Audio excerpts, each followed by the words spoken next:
Deserts. The very word conjures images of vast, silent landscapes sculpted by wind and scorched by an unrelenting sun. These are places where the horizon stretches endlessly, broken only by the gentle undulations of sand dunes and the occasional shimmer of heat rising from the earth. Deserts are realms of survival where life clings on by the most slender of threads, adapted over millennia to an existence defined by the absence of water. Here, every living thing is a testament to resilience. Plants that store every precious drop, animals that move by night to escape the searing heat, and soils that crack and split under the weight of the sun. In these immense seas of sand, one would expect to find scorpions, camels, and hardy shrubs, creatures and plants perfectly attuned to scarcity. But fish? The idea seems not just improbable, but almost laughable, a fantasy conjured by a parched mind, yet the vision of shoals of fish gliding through cool, clear water in the heart of a desert challenges our most fundamental understanding of what constitutes a natural habitat. It is a vision that seems to defy the very laws of nature, a place where life not only survives but thrives in the most unlikely of settings. But humanity has always been driven by visions that seem to defy the limits of nature. We have built cities that scrape the sky, tunneled beneath oceans, and transformed landscapes to suit our needs. Now, in some of the driest places on Earth, a new and audacious ambition is taking shape. This project is of staggering scale and complexity. It seeks to turn the tables on the desert itself to create vast artificial bodies of water teeming with aquatic life right in the middle of these arid expanses. Imagine for a moment the transformation. Where once there was only sand and silence, now there are pools of shimmering blue, alive with movement and possibility. This is not just a dream, it is a reality being constructed with steel, concrete, and incredible technological ingenuity. It is a testament to the human drive to reshape the world, to meet our needs, to push the boundaries of what is possible, and to do so on a scale that is almost unimaginable. But why would anyone embark on such a monumental and seemingly paradoxical undertaking? The answer, like the project itself, is multifaceted. It is born from a pressing need to feed a colossal population, a desire for economic independence, and a hope, perhaps even a dream, to heal the land itself. In a world where populations are booming and arable land is shrinking, the need for new sources of food is urgent. Fish, a vital source of protein, is in ever-increasing demand. By raising fish in the desert, nations hope to secure their food supply, reduce dependence on imports, and create new economic opportunities in regions long considered inhospitable. But the vision goes beyond food and economics. There is a hope that by introducing water and life to these barren places, the land itself might be healed, restored in part to a more fertile and productive state. It is a bold strategy, one that represents a direct confrontation with environmental limitations, an attempt to cultivate abundance where nature has dictated scarcity. The challenges are immense. Our water must be sourced, purified, and managed with extraordinary care. The delicate balance of temperature, salinity, and oxygen must be maintained in an environment that is fundamentally hostile to aquatic life. Scientists and engineers work tirelessly, monitoring every variable, innovating at every turn, determined to make the impossible possible. As we journey deeper into this endeavor, we must ask profound questions. Is this a sustainable triumph of engineering, a new dawn for food production in a warming world? Or is it a precarious intervention, a fragile illusion of prosperity that comes at an unseen cost? The sight of fish swimming beneath the desert sun is both wondrous and unsettling. It forces us to consider the delicate balance between our needs and the enduring power of the natural world. Can we truly bend the environment to our will, or are we merely borrowing against a future reckoning? This is a narrative of ambition, technology, and the age-old struggle for resources, played out on one of the most unforgiving stages on our planet. It is a story of visionaries and skeptics, of hope and caution, of the extraordinary lengths to which humanity will go in pursuit of survival and progress. As we explore the bold experiment of raising fish in the desert, we are invited to witness not only a feat of engineering, but a profound meditation on the relationship between humanity and the natural world, a relationship defined by both our ingenuity and our humility. To truly appreciate the magnitude of this achievement, one must first understand the formidable environment it seeks to tame, a place where the very concept of life seems to defy the odds.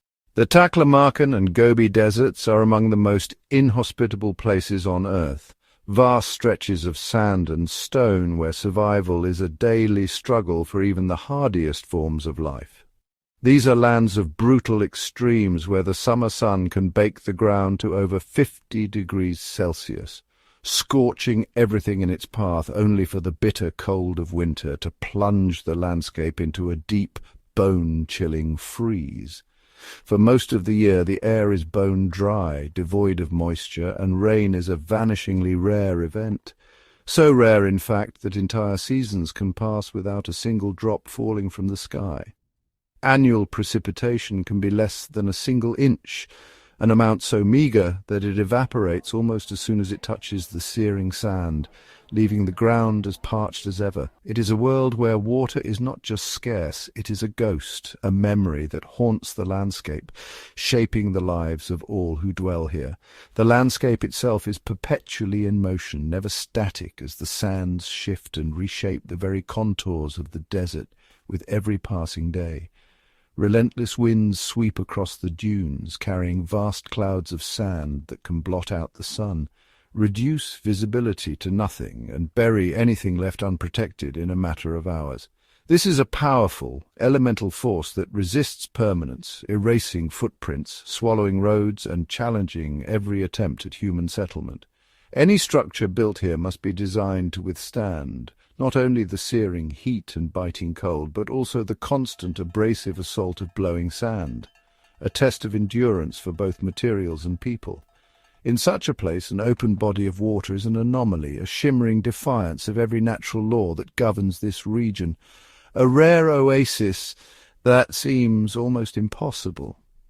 Creating a lake here is not as simple as digging a hole. It is a continuous, grueling battle against an environment that seeks to reclaim it at every turn, demanding constant innovation and adaptation.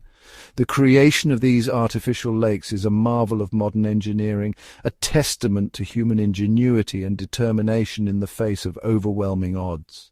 The process begins by carving enormous basins out of the desert floor, each one meticulously planned and measured to maximize water retention and minimize loss.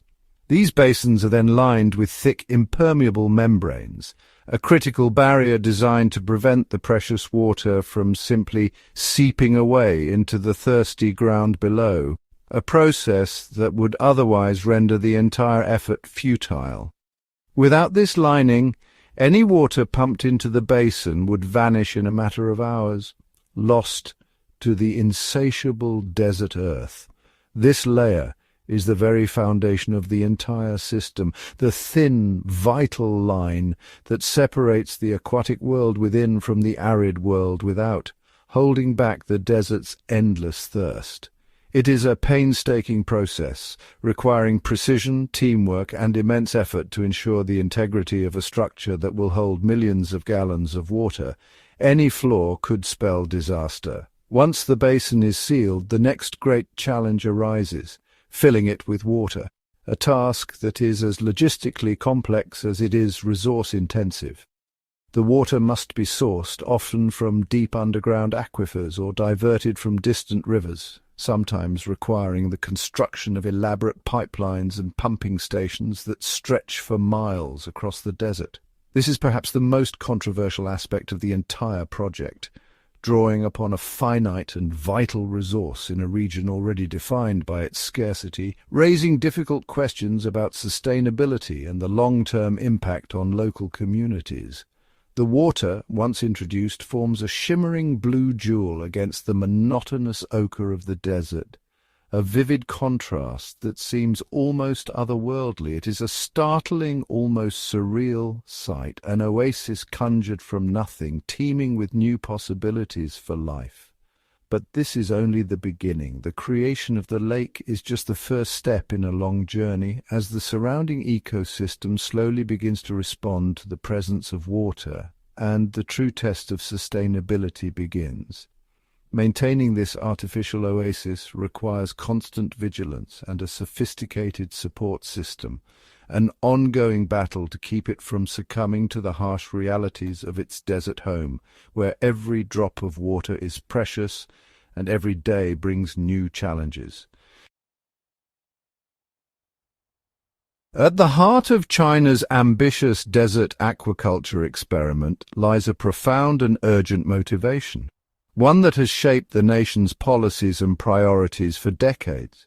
This motivation is food security, a challenge that has only grown more complex as China's population has soared and its economy has modernized.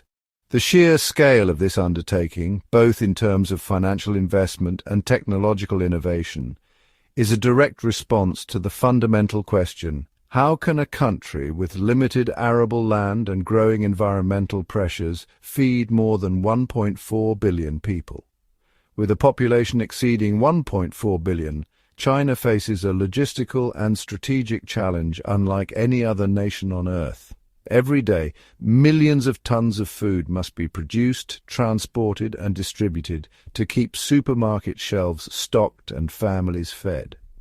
The government recognizes that any disruption to this delicate balance could have far-reaching consequences, not just for the economy, but for social stability and national security. For many years, China has looked to the oceans to satisfy its enormous appetite for seafood, sending fleets of fishing vessels far and wide.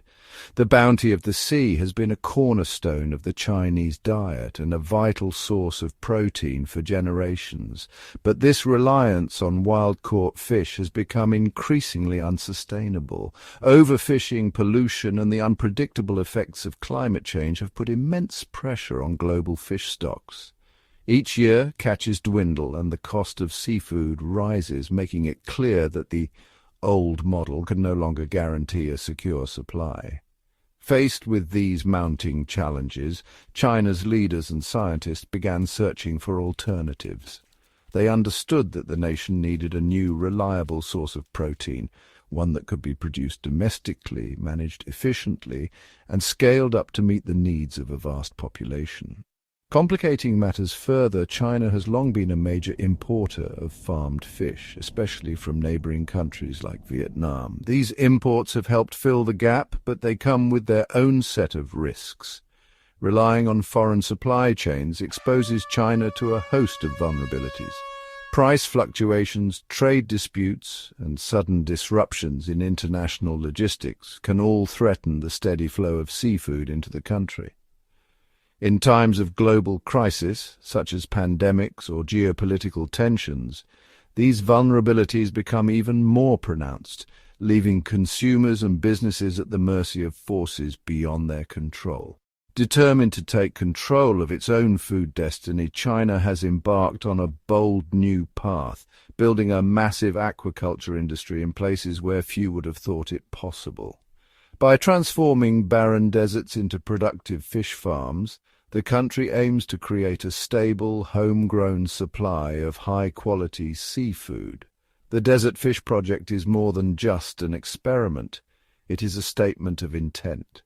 It signals China's determination to achieve self-sufficiency, to reduce its dependence on unpredictable global markets, and to secure a vital part of its food chain against external shocks. By producing more fish domestically, China hopes to stabilize food prices, protect consumers from sudden spikes, and ensure that seafood remains affordable and accessible for all. This approach also insulates the country from the whims of international markets and the shifting policies of trading partners. But the motivations go beyond food security. There are powerful economic incentives driving this transformation. The aquaculture sector is poised to become a major engine of growth, attracting investment, creating jobs, and fostering innovation. This is not a small-scale subsistence effort. The vision is for a multi-billion-dollar industry powered by advanced technology and capable of producing millions of tons of fish each year. The scale of production is staggering. With millions of tons of fish harvested annually, China can not only meet its own needs, but also become a major player in the global seafood market, exporting to countries around the world. High-quality, desert-farmed fish are already finding their way to discerning consumers in Japan, Europe, and the United States, where they are prized for their freshness and sustainability. The impact on local communities is profound. What was once a barren wasteland is now a hub of economic activity with new infrastructure, jobs for local workers, and opportunities for technological advancement.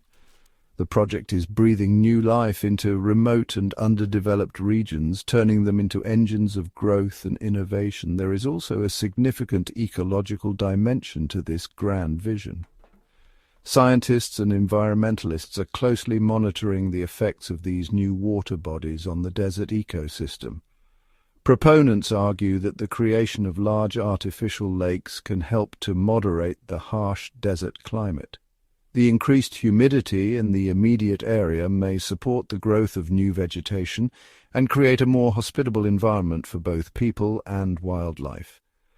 By binding the sand and reducing its mobility, these lakes may help to lessen the frequency and severity of sandstorms, a persistent threat to both agriculture and human health in the region.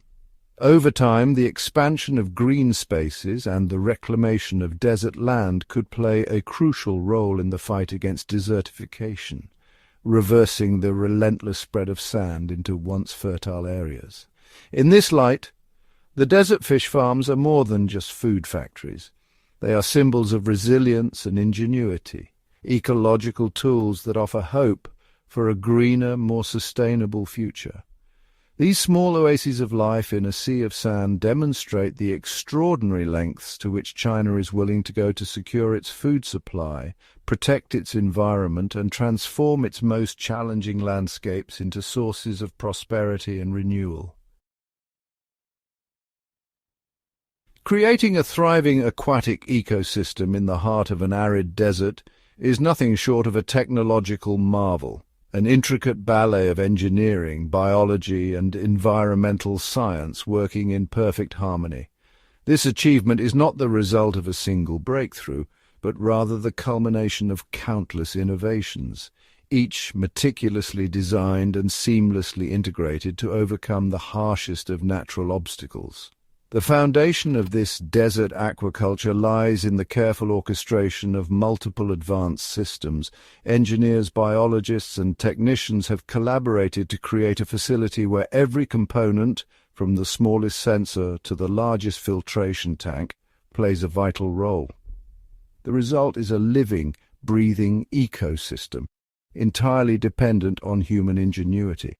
At the very core of this operation is the recirculating aquaculture system, or RAS, a sophisticated closed-loop water management system that redefines what's possible in fish farming. The RAS is designed to minimize water usage, a critical consideration in the desert. Instead of constantly drawing in fresh water and discharging waste, the system recycles nearly every drop. Water flows through a series of mechanical and biological filters, each stage removing different types of impurities. Mechanical filters trap solid waste, while biofilters use colonies of beneficial bacteria to break down toxic ammonia and nitrites into harmless compounds. The water is then reoxygenated, ensuring it remains rich in the dissolved oxygen that fish need to survive. This continuous cycle of filtration, purification, and oxygenation allows the facility to conserve water with remarkable efficiency, an absolute necessity in an environment where every drop is precious. The system also ensures that the water quality remains consistently high, reducing stress on the fish and promoting healthy growth. But water management is only one piece of the puzzle. Operating such a complex facility in a remote, sun-scorched desert presents enormous energy challenges. Traditional power sources are impractical and unsustainable in this setting.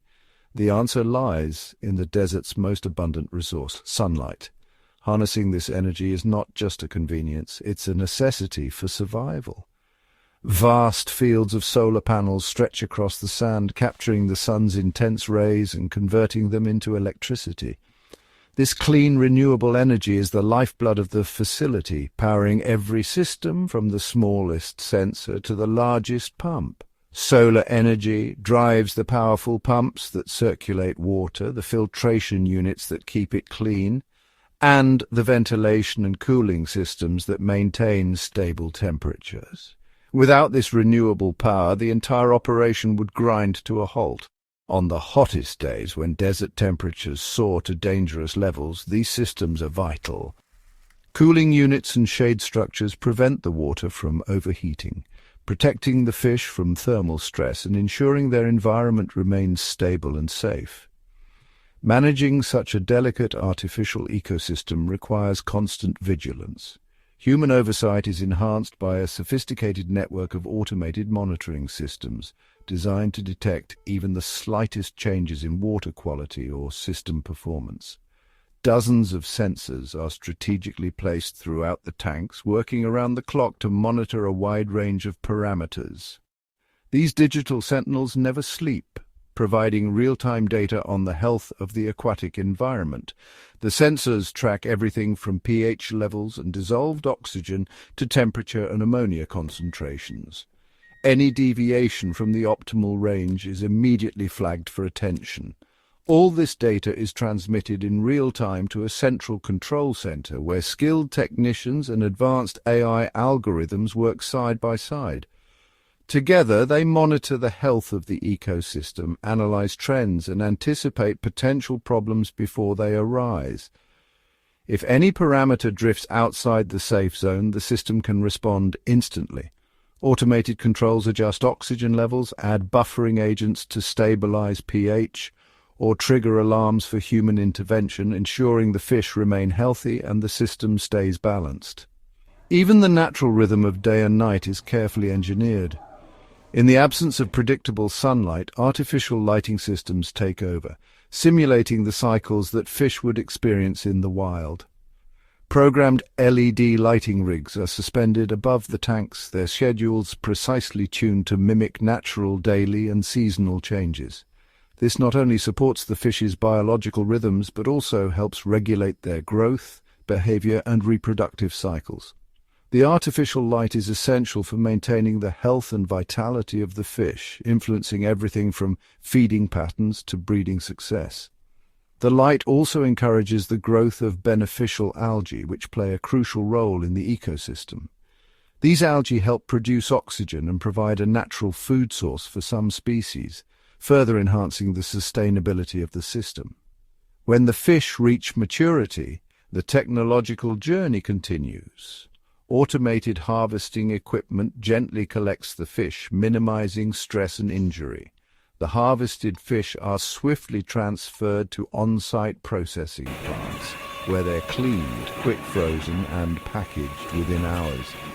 This rapid processing locks in freshness and quality, ensuring that the fish are ready for transport to markets thousands of miles away, completing the remarkable journey from desert sand to dinner plate, all made possible by a symphony of cutting-edge technology.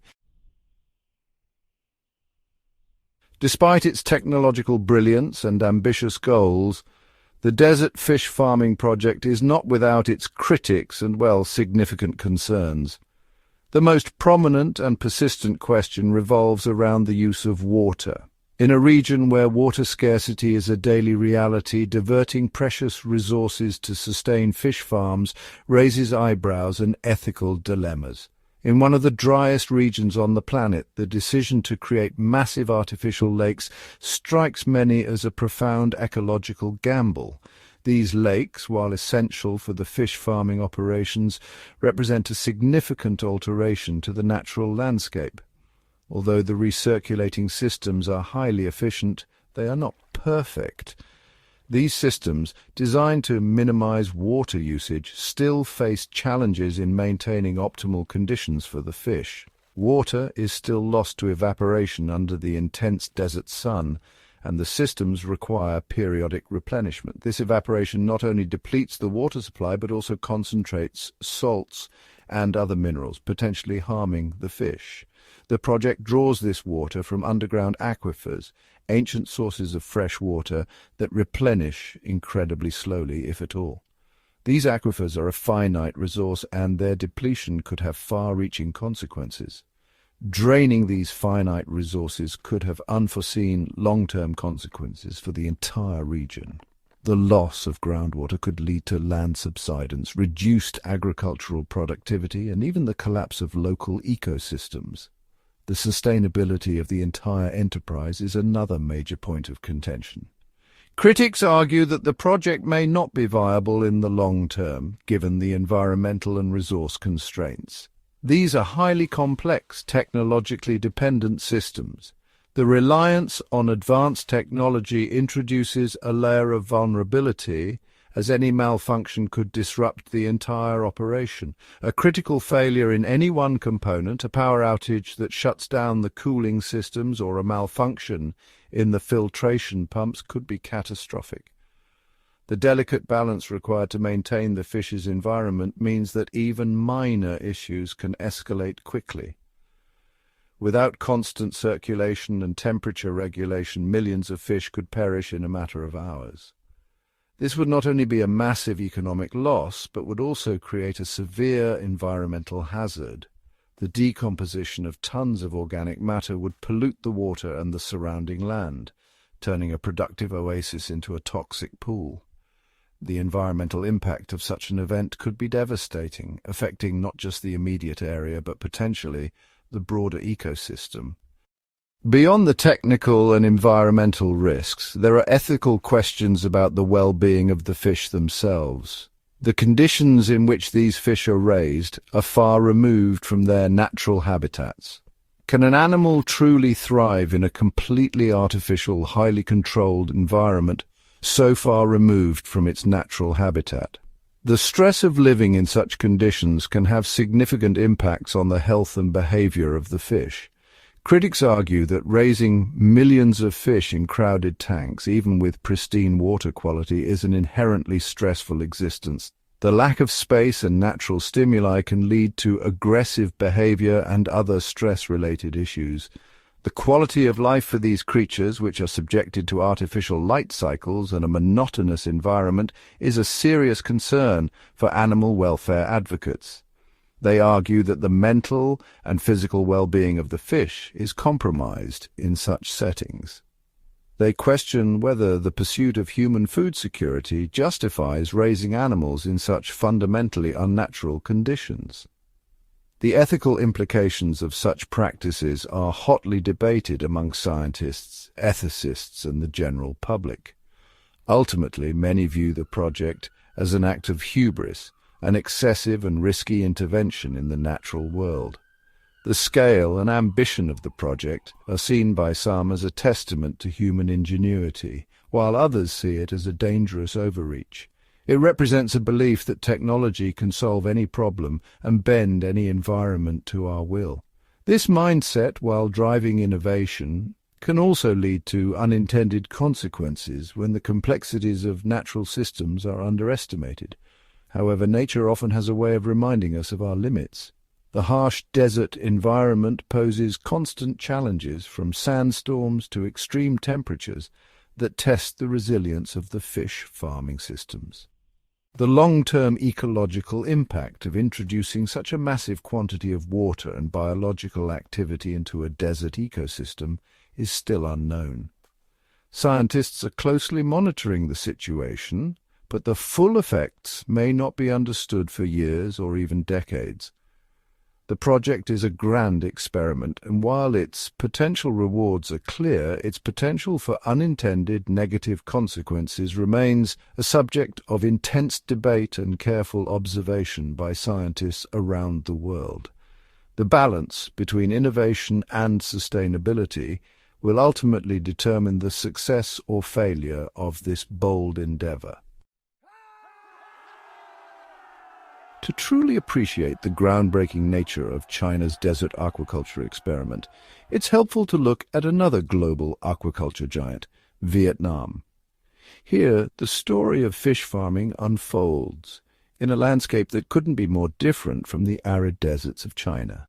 In Vietnam, aquaculture is not a struggle against harsh conditions, but rather a harmonious partnership with an environment overflowing with water and life. Here, fish farming is woven into the very fabric of daily life. Instead of fighting to create water sources, Vietnamese farmers work with the abundance that surrounds them, using time-honored techniques passed down through generations, now enhanced by modern innovations. The heart of this industry beats in the Mekong Delta, a sprawling, lush region where the mighty Mekong River fans out into a complex network of tributaries, canals and backwaters before finally meeting the sea. This intricate web of waterways forms one of the most fertile and productive landscapes on Earth. Every year the monsoon rains transform the delta, swelling the rivers and flooding the plains. These seasonal floods are not disasters, but blessings, delivering rich, nutrient-laden silt that rejuvenates the land and sustains both agriculture and aquaculture. The delta becomes a vast natural nursery teeming with aquatic life. Countless species of fish, crustaceans and other organisms thrive in these nutrient-rich waters, forming the foundation of a vibrant ecosystem. For centuries, the people of the Mekong Delta have lived in tune with the river's rhythms. Fish farming is not just a job, it's a way of life, deeply embedded in the culture and traditions of the region.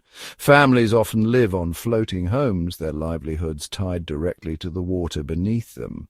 At the center of this thriving industry is the pangasius, a type of catfish uniquely suited to the delta's warm, slow-moving waters. This species has become the backbone of Vietnamese aquaculture, prized for its adaptability and rapid growth. Pangasius flourish in these conditions, growing quickly and efficiently. The river's gentle currents and abundant food supply create an ideal environment for these fish to thrive with minimal intervention. Unlike in arid regions, farmers here benefit from a constant, reliable supply of fresh water directly from the river. This natural resource is the lifeblood of the delta, supporting not only fish farming but also rice cultivation and countless other activities. There's no need to engineer an ecosystem from the ground up. Instead, Vietnamese farmers harness the natural productivity of the delta, integrating their operations seamlessly into the existing environment. Over time, traditional methods have been enhanced by technology. Farmers now use water quality sensors, automated feeders, and even smartphone apps to monitor and manage their stock, blending old wisdom with new tools. One of the most striking sights along the rivers are the massive floating steel cages. These structures, some the size of small buildings, are anchored securely in the current and can house tens of thousands of fish at a time. Teams of workers tend to these cages daily, ensuring the fish are healthy and well fed. The scale of these operations is impressive, with some farms producing thousands of tons of fish each year. The river's constant flow brings fresh, oxygenated water to the fish and carries away waste, maintaining a healthy environment with minimal need for artificial filtration or aeration. When it's time to harvest, the process is a well-coordinated operation. Workers use large nets and specialized equipment to gather the fish efficiently and humanely. Powerful hydraulic winches lift heavy nets brimming with fish from the water, while conveyor systems and sorting machines streamline the process, allowing for the rapid handling of massive quantities of fish. The economic impact of this industry is enormous. Processing plants, often located right on the riverbanks, employ thousands of workers who clean, fillet and package the fish for export. From the bustling farms to the high-tech processing lines, pangasius farming supports millions of jobs across the region. The entire supply chain, from raising the fish to packaging and shipping, provides livelihoods for families and communities throughout the delta. Vietnamese catfish has become a global commodity, exported to over 150 countries. The industry generates billions of dollars in revenue each year, making it a cornerstone of the national economy and a source of pride for the country. This remarkable success story is built not on defying nature, but on embracing and enhancing it. By working with the unique gifts of the Mekong Delta, Vietnam has created a world-leading aquaculture industry, one that has lifted millions out of poverty, transformed communities, and brought prosperity to a region defined by water and resilience. When we compare China's ambitious desert aquaculture projects with Vietnam's long-established river-based fish farming, we see not just two different methods, but two fundamentally different worldviews about how humans can interact with nature to produce food. This contrast is as much about philosophy as it is about technology and geography. In China, the most significant challenge is the environment itself. The desert is a place where water is scarce, temperatures are extreme, and life struggles to take hold. Here, aquaculture is not just farming. It's a bold act of defiance against the natural order, an attempt to create an aquatic ecosystem where none has ever existed. The process begins with the construction of massive artificial tanks carved out of the sand and lined with impermeable materials to prevent precious water from seeping away. Every element, from the tanks themselves to the water that fills them, must be brought in or engineered from scratch. These facilities are closed systems, sealed off from the harsh, unforgiving desert outside. The fish inside are entirely dependent on the artificial environment created for them, isolated from the natural world that surrounds them. The success of these desert fish farms hinges on a suite of advanced technologies: impermeable liners to conserve water, solar panels to provide renewable energy in a sun-drenched landscape, and sophisticated water purification systems to maintain the delicate balance required for aquatic life. Every aspect of the operation is monitored and controlled digitally, with sensors tracking water quality, temperature, oxygen levels, and fish health in real time. This constant vigilance is necessary to prevent disaster in such a fragile, artificial ecosystem. The result is a high-cost, high-tech, and high-risk enterprise. It is a testament to what can be achieved when capital, engineering expertise, and political will are brought together to overcome the limitations of nature itself. In stark contrast, Vietnam's aquaculture industry is built upon the natural abundance of the Mekong Delta. Here, the environment is not an obstacle, but the greatest asset.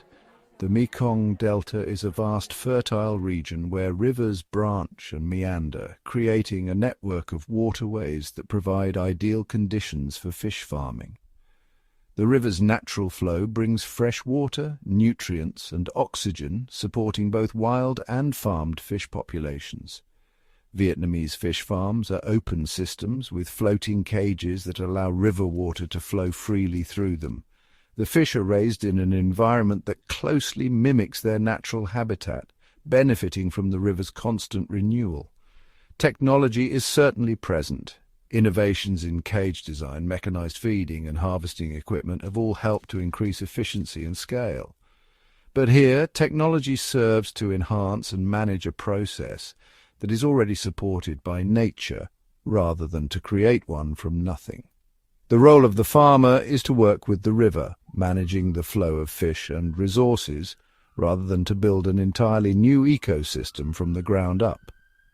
The river itself provides clean water, a suitable habitat, and a natural system for waste removal and nutrient cycling. The health of the fish is closely tied to the health of the river. This approach results in a lower-cost, lower-tech model that is deeply intertwined with the local ecology. It is both resilient and vulnerable, depending on the continued health of the river system. These two contrasting models of aquaculture inevitably face very different sets of challenges, each shaped by their relationship with the environment. In China, The primary risks are technological failure and the depletion of critical resources. If a system breaks down, or if water supplies run low, the entire operation can be jeopardized. The reliance on finite underground water sources is a particular concern. As water tables drop, the long-term sustainability of desert aquaculture comes into question, raising difficult issues about resource management and environmental impact. In Vietnam, the challenges are more ecological and environmental. The openness of the system means that waste from dense fish populations can easily pollute the river downstream, affecting both the environment and local communities. Over time, the accumulation of waste and uneaten feed can lead to water quality problems, algae blooms, and the spread of disease, not just within the farms, but throughout the river ecosystem. These environmental impacts have led to criticism and calls for reform. In response, the industry is gradually adopting more sustainable practices, such as improved waste management and the installation of water treatment systems to protect the health of the Mekong. Ultimately, these two models represent different paths to the same goal, producing large quantities of fish to feed growing populations and support economic development. China is betting on technological mastery and centralized planning to create productivity in a barren, inhospitable landscape. The approach is top-down, driven by national strategy, government support, and massive investment in infrastructure and research. The scale and ambition of these projects reflect a broader vision of transforming the environment to meet human needs, regardless of natural limitations. In Vietnam, the story is different. The aquaculture industry grew organically from the bottom up, as local communities adapted traditional fishing practices to the unique and generous setting of the Mekong Delta. This model showcases the power of working with nature's strengths, harnessing the productivity of a living river system rather than trying to replace it. Both systems are capable of producing enormous quantities of food, supporting livelihoods and contributing to global markets. Yet they operate on fundamentally different principles, one relying on technological innovation to overcome nature, the other on ecological integration and adaptation. As the world faces mounting pressures from climate change, resource scarcity, and environmental degradation, the future of aquaculture may well depend on how these two models evolve, adapt, and learn from each other in the quest for sustainability and resilience. When we look beyond the impressive mechanics of water pumps, solar panels, and the technological marvels that make desert aquaculture possible, we encounter a deeper, more complex question, one that is both philosophical and practical. What is our ethical responsibility to the animals at the very heart of these ambitious projects? This question is not just about engineering or economics. It is about the lives we shape and the choices we make as stewards of other living beings. In the vast, climate-controlled fish farms of China's deserts, millions of fish spend their entire existence within a world that is entirely artificial, one created and maintained by human hands from start to finish. Every aspect of their environment is managed. Their water is filtered and purified. Their food is delivered on a strict schedule, and the very cycles of day and night are dictated by artificial lighting systems. This level of control offers undeniable benefits. The fish are protected from predators, shielded from many diseases, and spared the harsh unpredictability of the wild. Yet, this same control also strips away nearly every trace of the natural world they evolved to inhabit. Such conditions spark a critical and ongoing debate about animal welfare, especially in the context of industrial-scale food production. We must ask ourselves, is a life that is free from harm but also devoid of natural complexity, stimulation and challenge truly a life worth living for these animals? Does the absence of suffering compensate for the absence of fulfillment?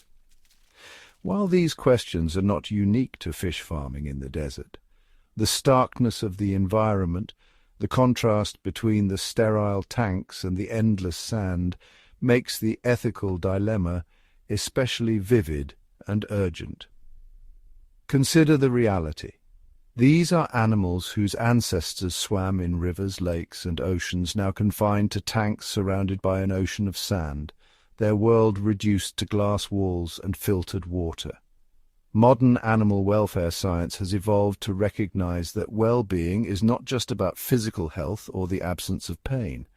It is also about the opportunity to express natural behaviors, to experience a degree of agency, and to interact with a stimulating environment. For fish, this means more than just clean water and regular meals. It means the ability to forage, to explore, to navigate complex spaces, and to respond to the rhythms of a living ecosystem. In the wild, fish spend their days searching for food among rocks and plants, swimming through currents, and adapting to seasonal changes in temperature and light.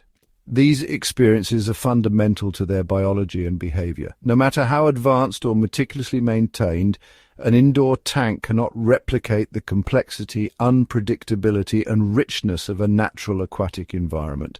To better understand these trade-offs, we can compare China's desert aquaculture with Vietnam's river-based systems. The contrast is instructive, but it does not offer easy answers. In the Mekong Delta, fish are raised in floating cages that allow them to experience a more natural environment with real river water flowing through their enclosures. These fish are exposed to the river's currents, natural temperature changes, and the presence of other organisms, conditions that allow for a broader range of natural behaviors and experiences. They can school, dart, and interact in ways that are much closer to their wild counterparts, engaging in social and exploratory behaviors that are impossible in a bear tank. However, these river cages are not without their own problems. Overcrowding is common, and the fish remain confined, unable to escape the boundaries of their netted world. Moreover, fish in these systems are vulnerable to water pollution, disease outbreaks, and environmental fluctuations that can cause suffering on a massive scale, challenges that are less prevalent in tightly controlled indoor farms. Ultimately, both approaches force us to confront the ethical trade-offs that come with industrial food production. There is no perfect system, only different sets of compromises and consequences. As the global population continues to grow, the demand for affordable, reliable sources of protein becomes ever more pressing. Fish farming, in all its forms, is a response to this urgent need. Aquaculture is not just a technological solution, it is also a way to reduce the pressure on wild fish stocks, which are already under immense strain from overfishing and environmental degradation. Yet as we strive for greater efficiency and higher yields, we must not lose sight of the fact that we are dealing with sentient, feeling creatures. Their welfare is not a secondary concern. It is a central part of the ethical equation. The debate over desert fish farming is, at its core, a debate about our values as a society. It challenges us to consider how we balance our own needs with our responsibilities to other living beings, and to reflect on the kind of relationship we want to have with the animals that sustain us. In the end, the choices we make in places as unlikely as the desert may reveal as much about ourselves as they do about the future of food. China's audacious experiment in the Taklamakan and Gobi deserts is not just a local story, it's a global phenomenon in the making. The world is watching, and the stakes are high. Nations across the globe, especially those grappling with water scarcity and harsh climates, are observing China's progress with a mix of hope, skepticism, and curiosity. For countries in the Middle East, North Africa, and other arid regions, the challenge of feeding their populations is compounded by relentless drought, limited arable land, and a rapidly growing demand for food. The struggle for food security is amplified by a critical scarcity of water and arable land. Traditional agriculture is often unsustainable, and the threat of desertification looms large.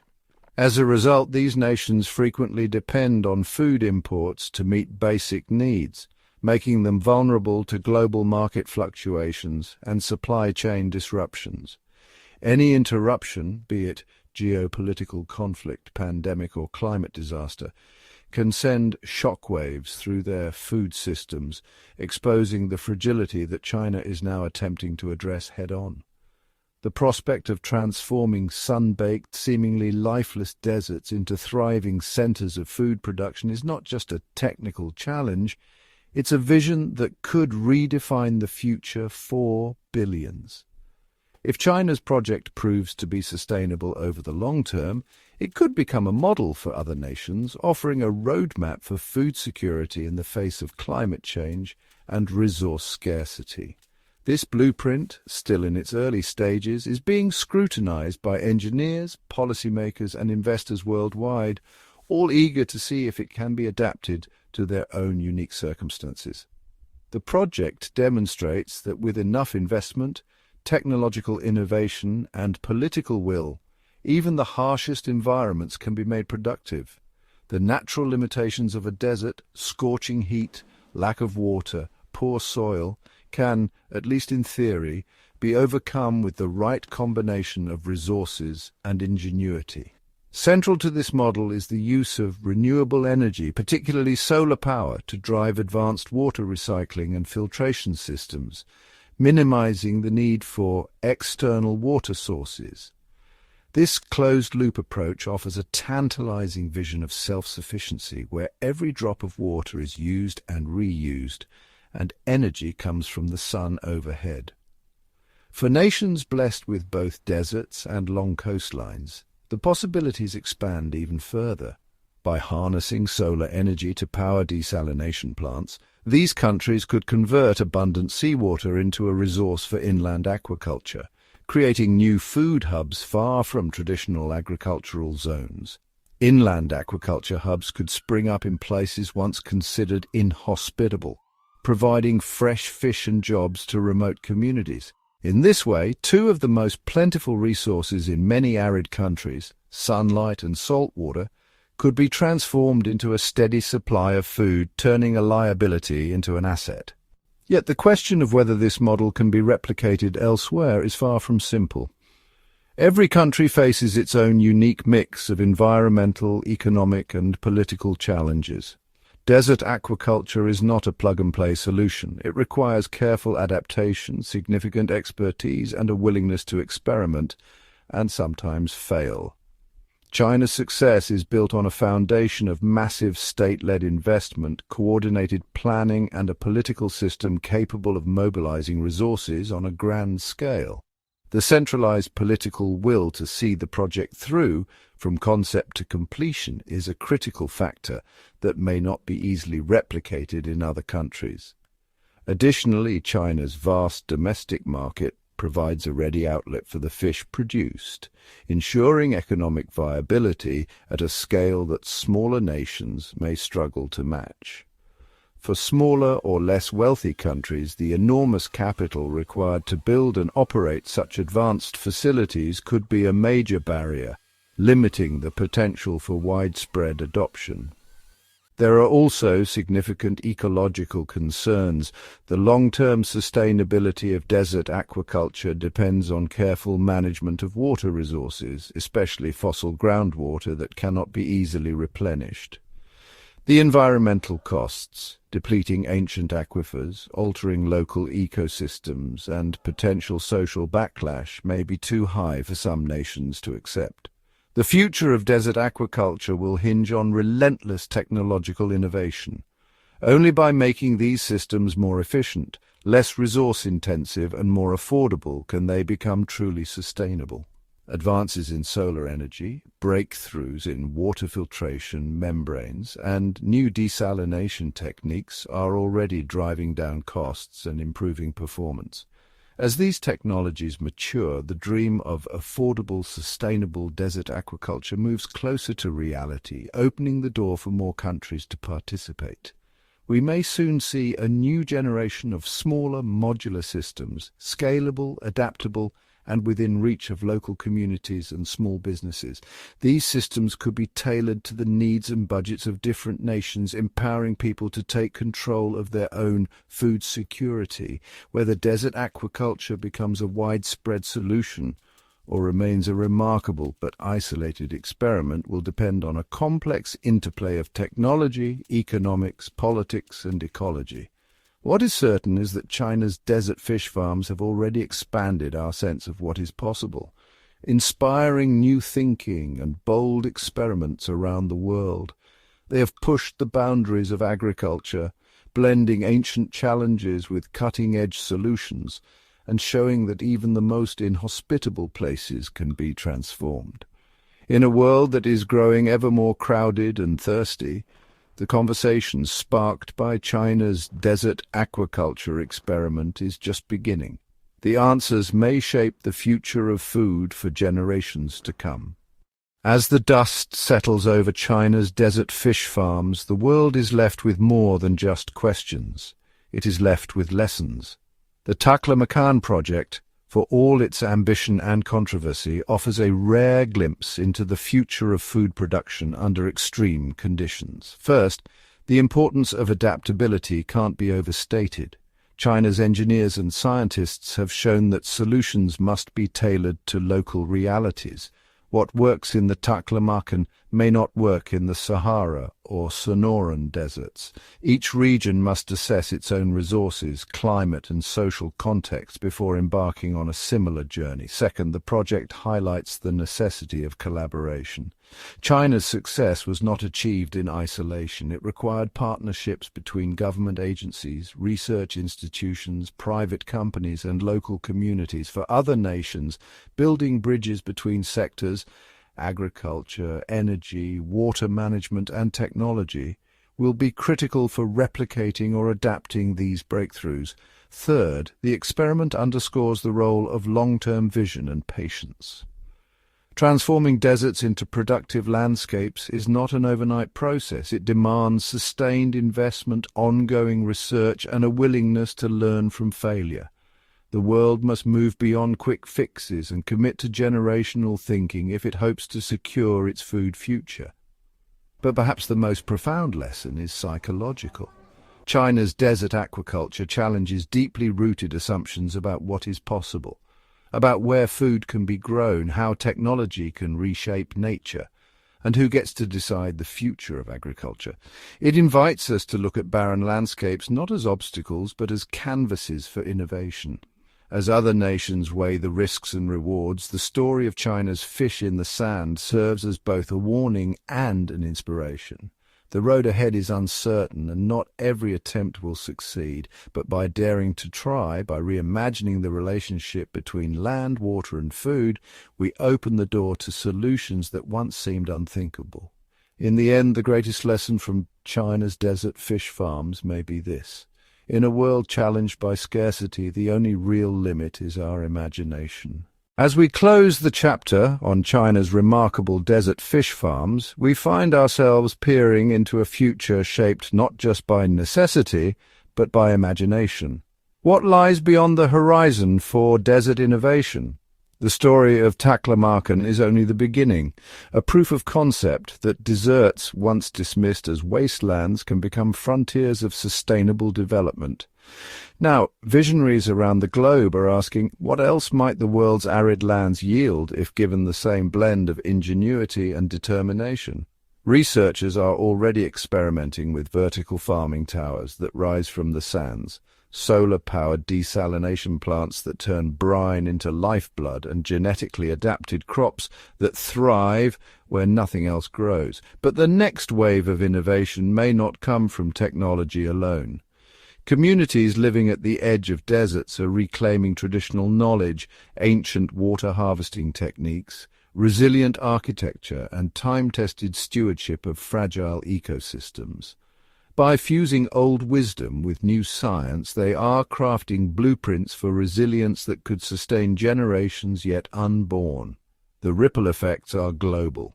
As climate change redraws the map of arable land, nations from the Middle East to the American Southwest are watching China's experiment closely, weighing their own options and launching pilot projects of their own. International forums and think tanks are convening, sharing data, and fostering collaborations that could accelerate breakthroughs at unprecedented scales. Yet as we chase the promise of desert abundance, caution remains. The balance between innovation and preservation is delicate. The lessons of the Taklamakan remind us that every intervention carries risks, ecological, social, and ethical. The future will demand not only boldness, but humility, a willingness to listen, to adapt, and to put the well-being of people and planet above short-term gains. From the shifting sands of Xinjiang to the sun-baked plains of Africa and beyond, the next wave of desert innovation is already stirring. The journey will be long and the challenges immense. But if we dare to dream, the possibilities are as vast as the deserts themselves, waiting to be transformed, one idea at a time. But what does this transformation look like on the ground? To truly understand the impact of desert innovation, we journey beyond the headlines, into the lives of those who stand at the heart of change. Meet Amina, a young engineer in Morocco's Sahara, whose days begin before sunrise. She walks the narrow corridors of a solar-powered greenhouse, her hands brushing against rows of tomatoes and cucumbers, thriving where only sand once stretched. For Amina, every ripe fruit is more than a harvest. It's a promise fulfilled to her village, where fresh produce was once a distant dream. Her work, inspired by projects like those in China's Taklamakan, is already reversing the tide of migration, drawing families back to lands they had abandoned. Thousands of miles east we find Li Wei, a third-generation herder in Xinjiang. At first he was skeptical of the fish ponds that appeared near his grazing routes. But as the ponds brought new jobs, new food sources, and even new birds to the region, Li Wei became a quiet champion of change. He now volunteers with researchers, blending his deep knowledge of the land with cutting-edge aquaculture techniques. For him, the desert's transformation is not just about survival, it's about dignity, hope, and a future he can pass on to his children. In Southern California, Maria and her neighbors gather at dusk to watch the sun set over a shimmering field of solar panels and experimental crops.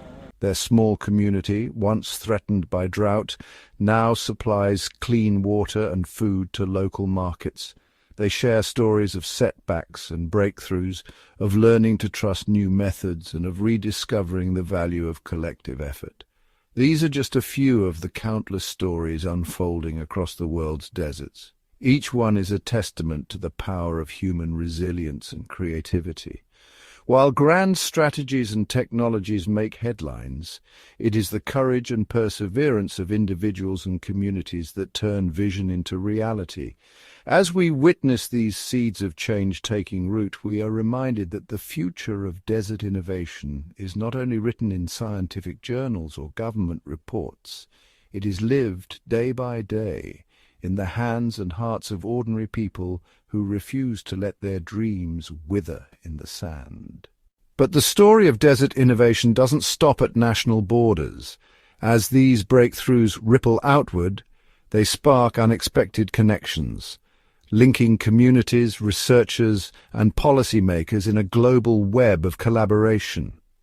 In the heart of Jordan's Badia, local farmers gather around a digital tablet, joining a live video call with engineers in Inner Mongolia. They exchange tips on water-conserving irrigation, swap stories about hardy plant varieties, and celebrate each other's small victories. The conversation, once unthinkable, is now a monthly ritual made possible by a shared determination to reclaim their lands from encroaching desert. Meanwhile, in Australia's outback, a team of indigenous rangers hosts visitors from Egypt's Sinai Peninsula. Together, they walk the red earth, comparing notes on ancient water harvesting wisdom and the latest solar desalination units. Bonds form over campfires and shared meals as old traditions blend with new science. Even in bustling cities, the impact is felt. At a conference in Nairobi, urban planners study satellite images of green oases blooming in China's deserts. Inspired, they sketch out blueprints for rooftop aquaponics systems, hoping to bring a taste of the desert's transformation to Africa's growing megacities. These moments, quiet, collaborative, and profoundly human, remind us that no desert stands alone. Every experiment, every adaptation sends ripples of possibility across continents. In the face of a changing climate and shrinking resources, the world's arid lands are becoming unlikely laboratories of hope. Here, ingenuity is contagious, and every connection made is a step toward a more resilient, interconnected future. While human ingenuity reshapes the desert, a quieter partnership is unfolding, one that relies on the wisdom of nature itself. In the shadow of gleaming greenhouses and artificial lakes, biologists and conservationists are turning their attention to the desert's original inhabitants, resilient shrubs, burrowing creatures, and ancient microbial communities that have survived millennia of drought and sandstorms. In Xinjiang, researchers monitor the subtle return of native grasses along the edges of fish ponds, witnessing how thoughtfully managed water use can coax dormant seeds to life. These plants, in turn, stabilize shifting dunes and provide shelter for insects and birds, weaving a living tapestry that supports the entire ecosystem. Meanwhile, in the Negev desert, scientists experiment with integrating aquaculture waste into constructed wetland. Here, reeds and cattails filter excess nutrients from fish farms, creating a cycle where waste becomes nourishment, and where nature's own processes help maintain balance. But the most profound guardians may be invisible microbial mats beneath the desert surface, quietly breaking down pollutants and enriching the soil. Their work is slow, almost imperceptible, yet essential to the long-term success of any human endeavor in these fragile environments. As the sun sets over the Taklamakan, a camera pans across a landscape where engineered innovation and natural resilience coexist. The message is clear. The future of desert aquaculture isn't just about bending nature to our will, but learning to listen, adapt, and collaborate with the silent guardians who have always called these lands home. In this new frontier, progress and preservation walk hand in hand, ensuring that the desert's transformation is both bold and sustainable. Beneath the shimmering surface of desert fish ponds and the shifting sands beyond, an intricate web of life quietly pulses, a network as vital as any pipeline or irrigation channel. This hidden realm, stretching deep below our feet, is the desert's underground lifeline. An interconnected system of aquifers, root webs, and microbial highways that sustain both human ambition and natural resilience. In Xinjiang, sensors buried meters below the earth monitor the slow, steady migration of water through ancient channels, remnants of rivers that once carved the landscape. These aquifers, recharged by careful water management and rainfall, serve as reservoirs not just for fish farms, but for the native flora and fauna that depend on every precious drop. Here, the roots of salt-tolerant bushes seek out hidden moisture, forming symbiotic relationships with fungi and bacteria that help them survive in the harshest conditions. Meanwhile, satellite imagery and drone surveys reveal how these underground networks shape the very success of desert aquaculture. In places where water tables are managed wisely, green oases emerge, supporting not only fish, but entire communities of insects, birds, and small mammals. However, the balance is delicate. Over-extraction or contamination can disrupt these fragile systems, unraveling the invisible threads that hold the desert together. Scientists and local farmers now collaborate, sharing ancient knowledge and cutting-edge data to map these unseen flows. By following the water's subtle path, they learn when to irrigate, when to rest, and how to restore what's been lost. In this way, the future of desert aquaculture is not only about what happens above the ground, but about honoring and protecting the mysterious, whispering waters below. As the camera lingers on a single drop of water seeping into the sand, we're reminded the desert's transformation depends not just on what we build, but on what we nurture in the shadows. In the silent spaces beneath the sand, the story of survival, innovation, and hope continues, unseen but essential.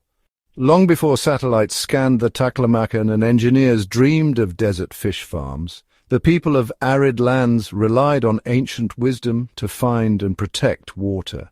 The history of desert survival is written not in books, but in the winding paths of ancient qanats, underground channels carved by hand stretching for kilometers beneath the earth.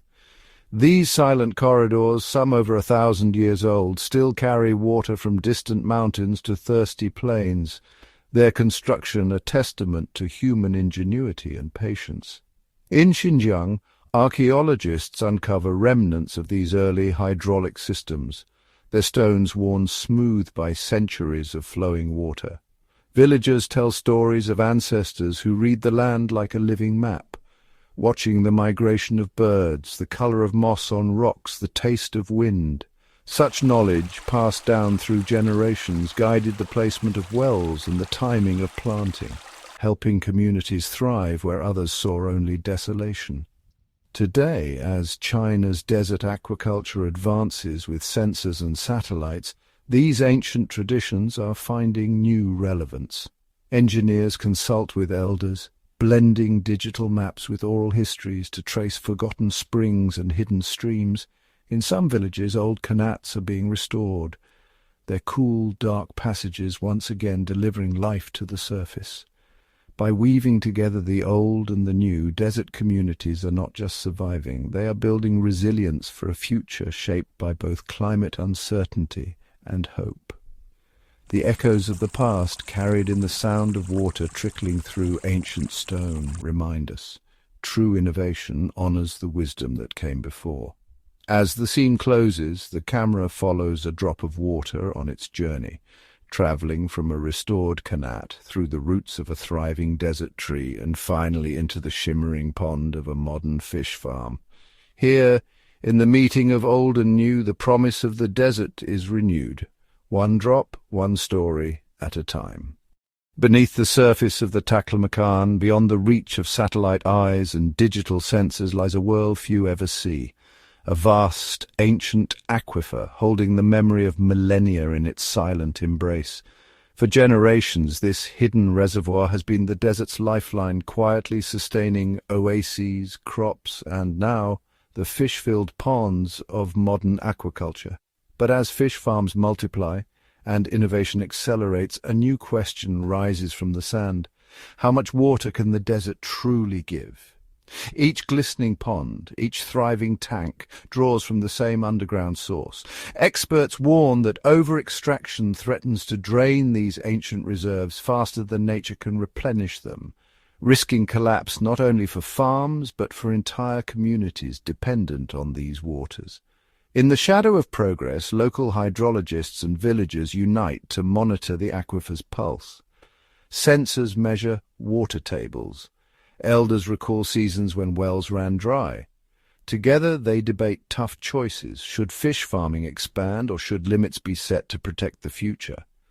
Some propose high-tech solutions, recycling systems, artificial recharge, even breeding fish that need less water. Others urge restraint, guided by the cautionary tales of vanished lakes and cracked riverbeds. As dusk falls over the desert, the camera descends below the sand, revealing the slow, ancient flow of groundwater. Fragile, precious, and finite. The future of aquaculture in the Taklamakan and in deserts worldwide may depend not just on human ingenuity, but on humility. An understanding that every drop borrowed from the earth must someday be returned. In this delicate balance between progress and preservation, the true guardians of the aquifer are not just scientists or farmers, but all who recognize that the greatest resource beneath the desert is not water alone, but wisdom. As the sun rises over the shimmering ponds of the Taklamakan, the promise of progress glows on the horizon. Yet beneath this optimism, a quiet anxiety stirs. The desert's aquifer, once thought inexhaustible, reveals signs of strain. Water levels inch downward, and the land itself begins to subtly shift, responding to the extraction far below. In research labs and village halls, a new urgency takes hold. Scientists analyze satellite data, tracking the aquifer's retreat in real time. Farmers gather, not just to celebrate bountiful harvests, but to share stories of wells growing weaker, of new cracks spidering across once stable ground. The region stands at a tipping point where ambition collides with the limits of nature. Debates grow sharper. Some champion radical innovation, closed-loop systems that recycle every drop, genetically engineered fish that thrive in brackish or minimal water, and artificial rainmaking to replenish the aquifer. Others call for a pause, demanding stricter quotas, government oversight, and a return to traditional water-sharing agreements. In the midst of this crossroads, the camera lingers on a single farmer. He kneels by a shrinking pond, his reflection rippling across the surface. For him and countless others, the question is no longer just how to grow more fish, but how to ensure that the land and the water can support life for generations to come. The Taklamakan's experiment with aquaculture has inspired the world, but now it must confront a universal truth. Innovation can push boundaries, but it cannot erase them. As the desert's fate hangs in the balance, the community's response may define not just the future of fish farming, but the very meaning of sustainable progress in a fragile world. As the desert community stands at the crossroads, a collective reckoning begins to take shape. In boardrooms and beneath canvas tents, voices once divided by urgency now gather in dialogue. Environmentalists, engineers, and local elders form unlikely alliances, united by the realization that unchecked ambition may lead to irreversible loss. The camera pans over a series of town meetings where heated debates give way to moments of understanding. Charts and data are projected onto makeshift screens, illustrating not only the decline of the aquifer but the potential of new integrated solutions. Water meters are installed on every farm, and digital dashboards track consumption in real time, fostering a newfound culture of transparency and accountability. Meanwhile, a new generation steps forward. Young innovators, raised amid both scarcity and hope, propose hybrid systems that combine ancient water harvesting techniques with cutting-edge desalination methods. They launch pilot projects, solar-powered pumps that draw only as much water as the aquifer can safely yield, and floating wetlands that filter runoff while providing habitat for native birds. As the season turns, signs of renewal emerge. The pace of extraction slows and the land begins to heal. Once barren stretches of sand now host pockets of resilient vegetation nurtured by recycled water and careful stewardship. The community celebrates not just the harvest of fish, but the return of dragonflies and wildflowers, subtle markers of a balanced ecosystem. The narrative shifts from one of conquest to coexistence. The Taklamakan's fish farmers, once seen as pioneers of relentless progress, now become guardians of a fragile equilibrium. Their story is no longer just about feeding a nation, but about learning to live within the boundaries of nature. A lesson as old as the desert itself and as urgent as tomorrow's dawn. As the dust settles on a decade of transformation, the desert's story enters a new phase, one defined not by dramatic breakthroughs but by the quiet persistence of stewardship. The camera glides above the Taklamakan at sunrise, revealing a patchwork of restored wetlands, shimmering fish ponds, and solar fields stretching to the horizon. In classrooms built from sun-baked earth, children gather around miniature aquaponics models, their hands tracing the cycles of water, fish, and plants. Elders share stories of the old desert, of hardship, but also of ingenious survival, reminding the young that true prosperity is measured not in harvests alone, but in the health of the land they will inherit. Local councils convene seasonally, reviewing water data and adapting quotas, their decisions guided by both satellite imagery and the wisdom of those who walk the dunes daily. A tradition of annual water festivals emerges, celebrating not excess but the art of restraint, where music, poetry, and dance honor the unseen rivers flowing beneath their feet. The narrative widens to include neighboring regions, where word of the desert's transformation spreads. Delegations arrive from distant arid lands, eager to witness the patient, sometimes painstaking progress. They leave with seeds, both literal and metaphorical, of hope and strategy to plant in their own vulnerable soils. Through the eyes of a young girl releasing a school of fingerlings into a newly restored oasis, we glimpse the true measure of success, not only in the fish that thrive, but in the sense of belonging and responsibility passed from one generation to the next. In the long game of desert aquaculture, each act of care becomes a promise to ancestors, to children, and to the living desert itself, that hope can be sustained, not in spite of limits, but because of them.